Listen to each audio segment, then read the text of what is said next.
Olá, tudo bem? Bom dia, boa tarde, boa noite. Aqui é bom dia agora. Mas para você, não importa o horário, seja bem-vindo. Hoje estou mais apática, né? Segundo dia de jejum de água e comida, então o nosso organismo não aguenta muito tempo sem água, então o jejum não pode ser tão longo, mas o organismo sente falta, não só da comida, mas também da água. E eu abri procurando um texto para ler com vocês sobre persistência, sobre se manter firme na restauração. Me caiu aqui em Esdras, capítulo 6, no versículo 3. Olha que coincidência. No primeiro ano do rei Ciro, o rei Ciro estabeleceu o seguinte decreto: a casa de Deus em Jerusalém se edificará para lugar em que se ofereçam sacrifícios, e seus fundamentos serão firmes, a sua altura de 60 côvados e a sua largura de 60 côvados. Oh, glória! Isso é um decreto do rei. Então, a sua casa será reedificada e a seu fundamento será firme. Essa é a promessa, essa é a mensagem que Deus deu hoje. Que lindo, que maravilha. A importância de se manter firme durante a reconstrução. Então, o jejum de Neemias, que são 52 dias, que é a campanha de Neemias, 52 dias para reerguer a cidade, reerguer o templo, reerguer os muros, né? Então, não é porque foi decretado que o seu casamento é restaurado que tudo já, rapidão. Não, precisa todo o caminho, precisa toda a reconstrução. E não é que não vai haver lutas, vai. Você precisa estar fundamentado e firme, porque foi decretado. Então a restauração foi decretada. E hoje estamos precisando de Joãos Batistas. Urgentemente os Joãos Batistas, aqueles que anunciam o arrependimento, que anunciam Jesus, precisam se levantar. Por quê? Porque eu falo de João Batista nessa mensagem? Porque João Batista deu a vida por causa do divórcio. Foi questão que João Batista tinha com Herodes, era divórcio segundo casamento. Deus não tolera. Quando em Malaquias ele fala, Deus odeia o divórcio.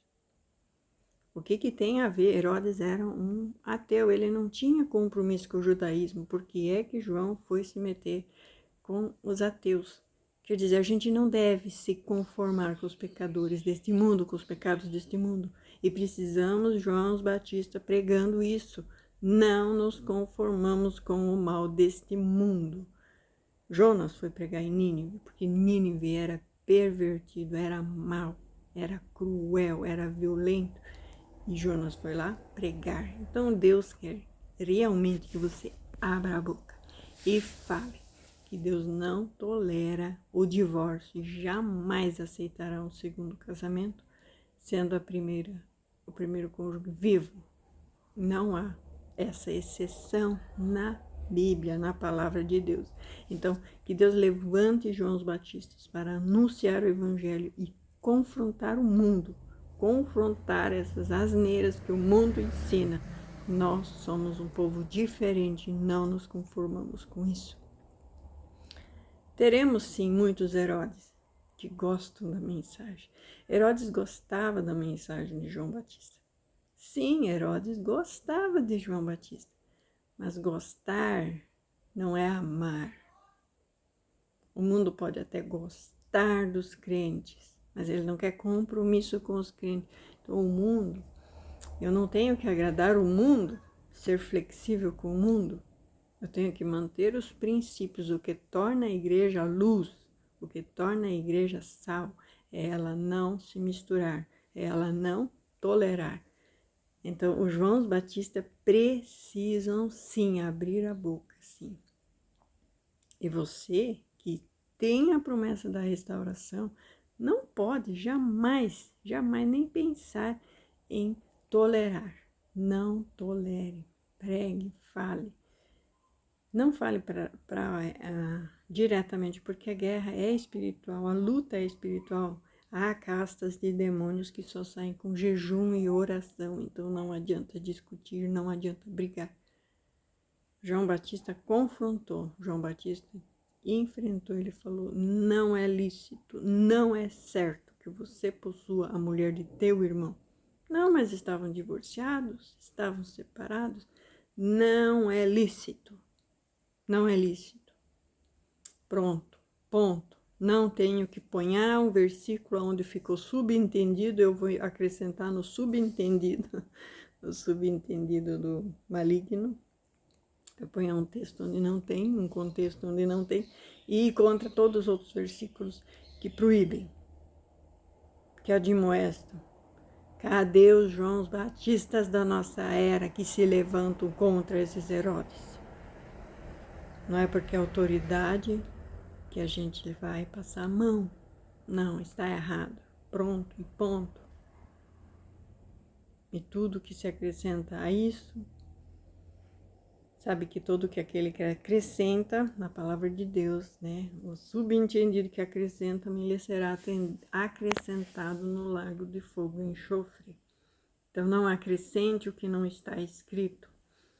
Eu vi um dia um pastor falando assim: o dia que me mostrar na Bíblia que está escrito que pode o divorciado casar-se novamente, sim, com outro divorciado, aí quando tiver escrito com palavra e palavra e palavra, desse jeito, aí sim. Agora o subentendido é acrescentar o que não está na palavra, nunca esteve, porque se estivesse, se contradizia com Deus odeia o divórcio.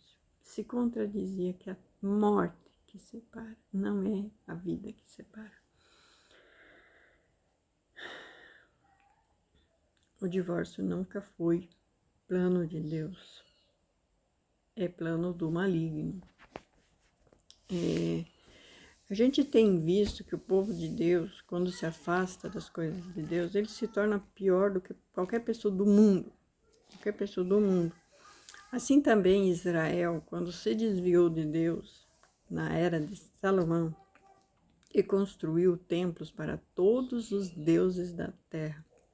E não só isso, começou a sacrificar bebês, começou a fazer... divórcio já sempre existia, o negócio de ter muitas mulheres já foi impregnado pelo mal, pelo maligno, porque não era assim, nem Abraão era para ter mais de uma, mas Sara talvez vinha de uma família errada e achou que poderia. E o pecado de Sara fez com que toda a geração dele errasse. Mas Salomão fez com que 400 e poucos anos depois o templo de Salomão fosse destruído e todos os outros templos, porque nenhum rei conseguiu derrubar toda a idolatria. Então, o povo de Deus, como aconteceu com Salomão, quando se desvia, se torna pior do que Nínive, pior do que Sodoma e Gomorra, pior do que os piores nações. Não é à toa que diz que quando sai um espírito, ele anda por lugares áridos e aí ele encontra mais 7 e volta. A pessoa se torna 7 vezes pior, pior do que o mundano, pior do que o iracundo, pior do que a pessoa que não conhece Deus, pior do que o ateu. E aí levantam igrejas, né, com nome de igreja, templos para aceitar, não, o Deus eterno aceita que a gente faça tudo isso, a gente divorcia, a gente aborta, a gente isso, a gente aquilo. Matar inocente é relatado em Provérbios como um dos piores pecados. Quando você mata um inocente, um bebê é um inocente, é abominação das piores quando você mata uma pessoa inocente. E o que é uma criança? O que é um bebê? O que é um aborto? É um inocente dos inocentes. E quem tal coisa faz na lei em Levítico, quem mata um feto deve morrer. Se eu encostar numa mulher grávida e ela cair e vier a perder o bebê, eu tenho que morrer, porque eu matei aquele bebê. É pena de morte para quem, de alguma maneira, direto ou indireto, provocar aborto. É pena de morte, porque é morte de inocente. Morte de inocente é abominação. Assim como a morte de Jesus Cristo foi uma das piores abominações, mas foi necessário para que houvesse salvação, senão jamais teríamos salvação. Mas um inocente que é um bebê não pode pagar pelos erros de ninguém. O inocente tem que ser preservado, porque ele tem que ter tamanho e idade para se defender. E ali, quando vem direito das mulheres, e os fetos bebê inocente que morre? A maioria é menina, já que mais de 53%, 54% de todos os nascidos são sempre meninas. A população mundial é feita em maioria mulher, então, sim, aborto é a mesma proporção, se mata mais mulheres inocentes. Então, o direito da mulher inocente se defender quando ela ainda é um feto caiu por terra. Todo o discurso feminista de defender a mulher caiu por terra porque ela matou uma menina inocente. Então, o inocente sempre deve ser preservado. Agora, os adultos que fizeram mal, esses sim, esses merecem uma condenação. Então, eu vou sair do assunto do divórcio e fui para o assunto do aborto. São dois temas terríveis que, infelizmente, o nosso legislativo é como se diz, o Congresso é a maioria evangélica, a bancada evangélica. Encontrei a palavra, bancada evangélica é maioria. Se aprova uma coisa e durante o governo desse presidente que ninguém gosta, se aprovam alguma coisa é porque os parlamentares precisam também desses sacrifícios de bebês inocentes. Bancada evangélica. Quero ver aonde existe isso. Jamais se aprovaria o assassinato de um inocente, a não ser que tivesse já se bandeado para o outro lado e tivesse sacrificando inocentes para conseguir bênçãos lá debaixo das zonas rebaixadas. E a gente é do alto, né? A gente é do poderoso, do Deus eterno, aquele que vence tudo, vence todos. Os inocentes já são dele. Já são dele. Por mais que sejam dados em sacrifício por essa corja de falsos bancada evangélica. Não sei por que inventaram isso de bancada evangélica, se estão aprovando todos esses assassinatos, todas essas leis de divórcio, recasamento, descasamento. Bancada evangélica. Sei. Então, nem todo que diz ser de Cristo é de Cristo. Nem todo que se diz cristão é cristão. E Deus vai abalar, sim. Tem muitas profecias. Eu gosto de assistir essas profecias das pessoas que se levantam e dizem: Deus vai abalar os altares desse país, dessa nação. Deus vai abalar os templos dessa nação. E vai tirar muita gente que está lá. Porque tem aceitado muita coisa errada e tem oprimido de maneira terrível quem quer fazer o certo. Hoje em dia você é obrigado a pintar cabelo, você é obrigado a usar maquiagem, você é obrigado a pintar unha, você é obrigada a ser como o mundo é.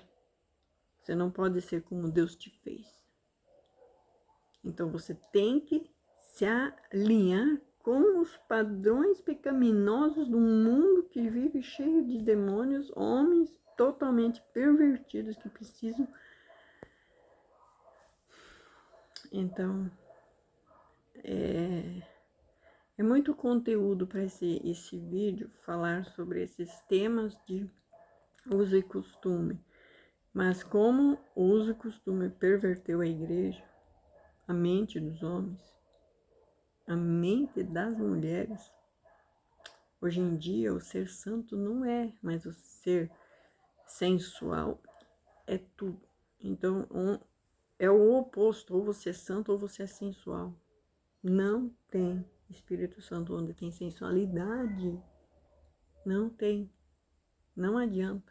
Pode vir fazer o show que quiser, pode ter certeza. Ali já foi aquele um embora e voltou com mais 7, já incorporou. E são 7 demônios, por isso que se torna tão forte e poderosa, cheia de poder das trevas, para destruir lares, destruir famílias, oprimir os santos do Senhor, oprimir os escolhidos do Senhor. E são temas que ninguém quer, ninguém pode, mas restauração de casamento, restauração de relacionamento, se o teu cônjuge voltar para casa e ver em você a mulher pervertida, ele vai voltar para a perversão. Então, se você não mudar tuas vestes, não mudar teu cabelo, não mudar tua maquiagem, até o perfume, ele vai sentir o perfume e vai ser atraído a voltar. Vai ser atraído e você vai ser um instrumento para ele voltar. Então, não vai haver restauração, porque você não se restaurou em Cristo. E não disse não para o sistema do mundo, não para o sistema pecador. Então, ficamos aqui com essa promessa que o rei Ciro, né, ele já decretou: a casa de Deus em Jerusalém se edificará para o lugar em que se ofereça sacrifícios, e seus fundamentos serão firmes. Então, a tua casa será restaurada, será reedificada num novo fundamento, um fundamento firme. Troca esses alicerces que o mundo te ensinou e põe os alicerces de Deus. Tem pouquíssimo conteúdo aqui na internet, aqui no YouTube, ensinando a mulher a ser santa, sem ser sensual, sem ser mundana. E o Espírito Santo não vai trabalhar. Você pode orar, vai passar 10, 15, 20, 30 anos. Eu conheço mulher que já está 30 anos no deserto esperando o arrependimento, a humilhação, e ele já está no 3º, no 4º, no 5º relacionamento, posando foto para cima e para baixo, e ela humilhada.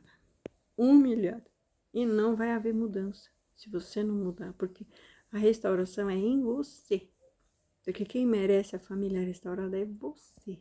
E ele é um com você. Se você não se restaurar, ele não tem como restaurar nada. Ele não vai mudar nenhuma vírgula enquanto você não mudar.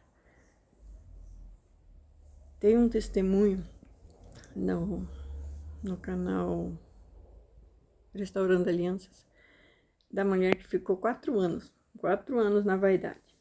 Aí ela divorciou, o marido foi embora com outra, e ela ficou sem nada, ficou só com os filhos, passando muita necessidade. E uma mulher crente, sabe? A mulher do coque, da saia longa, encontrou ela chorando. E a mulher falou para ela: vamos na igreja comigo hoje. E ela foi. E ela gostou. E o profeta que estava em frente disse que Deus queria restaurar a casa dela, a família dela, e que Deus o faria. E ela acreditou na promessa. E aquela mulher que levou ela para a igreja falou para ela: vamos fazer uma campanha de oração todos os dias, todas as madrugadas. Eu venho aqui na tua casa, a gente ora junto. E ela falou: eu ficar igual vocês, eu ficar sem cerveja, eu usar roupa comprida, ela usa aquele shortinho com a bunda de fora, eu vou ter que mudar minhas vestes, vou ter que mudar meus costumes, vou ter que mudar isso. Eu não, de jeito nenhum. Se Deus quer restaurar, Ele vai restaurar do jeito que tá, do jeito que eu tô. E aí, aquele homem com a amante foi lá, casou, né? A amante engravidou, a amante teve filho, os filhos dela iam para casa da amante, e lá era o céu e a casa era o inferno, a casa dela era o inferno. E passou-se 4 anos inteirinhos 4 anos depois, ela humilhada, chorando, vendo as fotos dos filhos lá com aquela família feliz que estava lá do outro lado, e ela ali destroçada, com aquelas roupas de mundo mesmo, roupas de bordel mesmo, com a barriga de fora, com a bunda de fora, bebendo cerveja e chorando, porque nada aconteceu. nada aconteceu nos 4 anos. E ela se arrependeu e foi naquela igreja e procurou aquela irmãzinha e falou: eu quero minha família de volta. E aí ela se posicionou. Aí o pessoal teve que arrumar roupa, ela foi para casa com roupa de doações, né? Ela mudou, tirou as maquiagens, tirou o salto alto, tirou as roupas indecentes, tirou os vícios de cerveja e bebida e cigarro e tudo que ela tirou, todas as amizades que levaram ela a fazer também tanta coisa errada. E ela quis a família dela de volta. E não demorou, foi questão de meses. Deus restaurou a casa e a família. E tudo que estava do outro lado acontecendo, as fotos, a conversa, era tudo fake. O inimigo, Satanás, ele é um roteirista péssimo, porque ele sempre faz do mesmo jeito. Ele faz a OM, faz o teu cônjuge, tira fotos lindas, convence teus filhos de que lá é melhor, que você que não presta, que você que é muito melhor na casa do pai com a outra, é muito melhor na casa da mãe com o outro. E aí, quando ela se posicionou, que ela passou a fazer a campanha de oração, caiu tudo por terra. O marido perdeu o emprego, aquela mulher ficou doente, teve um câncer e ela também se converteu, ela não quis mais ele foi para a rua. Eu não lembro bem como que foi, mas não demorou tempo, ele foi para a igreja e ele pediu para voltar. Foi menos de um ano depois dela ter se posicionado, Deus restaurou lindamente. Então, não queira fazer com que o teu marido te veja e lembre do mundo. Você precisa de uma mudança completa. Restauração. Então, a casa de Deus em Jerusalém se edificará. Assim também a sua casa, a sua cidade se edificará. Mas cumpra o processo. A campanha de Neemias ela é muito interessante porque se levantam, né? Chegam lá, tem pessoas lá que vão contra, tem pessoas que falam que foi contra o rei, que está se levantando contra o reinado do Ciro.